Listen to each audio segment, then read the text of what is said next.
İnsanlardan və cinlərdən olan şeytanlar. Bismillahirrahmanirrahim.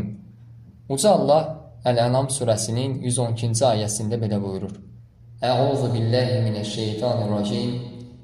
Və kəzəlikə cəalnə likulli nəbiyyin aduvən şeyatinəl insi vəl cinni yuhi bə'duhum ilə bə'din zuhrufəl qavli qurura. وَلَوْ شَاءَ رَبُّكَ مَا فَعَلُوهُ فَذَرْهُمْ وَمَا يَفْتَرُونَ. Beləliklə, biz hər bir peyğəmbər üçün insanlar və cinlərdən olan şeytanları düşmən müəyyən etdik. Onlar aldatmaq məqsədi ilə bir-birlərinə təmtəratlı sözlər təlqin edərlər.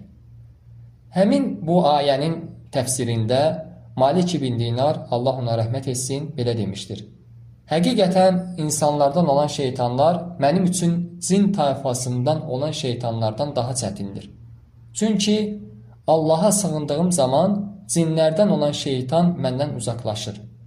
Ancaq insanlardan olan şeytan yanıma gəlir və məni açıq-aşkar günahlara çəkir.